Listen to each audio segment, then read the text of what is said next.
Hello friends, क्या आप भी अपने फ़ोन में रिंगटोन सेट करना चाहते हैं?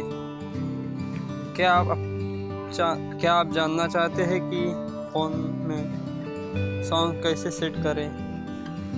तो चलो देखते हैं।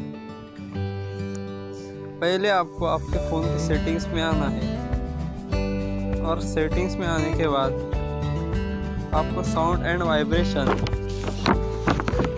को ढूंढना है, जो यहाँ ऊपर नीचे दिखेगा। ये देखो, आपके फ़ोन में दिख जाएगा साउंड एंड वाइब्रेशन में आने के बाद आपको साउंड्स के बारे में सेटिंग्स यहाँ दिखेंगे। वहाँ जाने के बाद आपको रिंगटोन्स में आना है।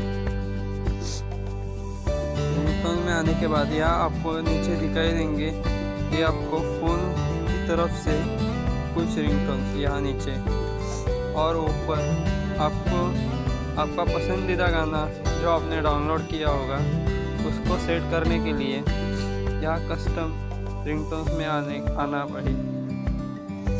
और यहाँ आने के बाद आपका पसंदीदा गाना यहाँ ढूंढ के उसको इधर ऐसा सेट करना है।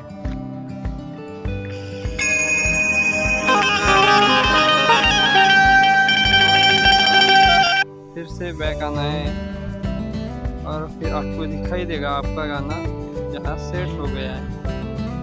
और ऐसे ही वीडियो देखने के लिए हमारे साथ जुड़े रहिए और चैनल को सब्सक्राइब कीजिए। Thank you.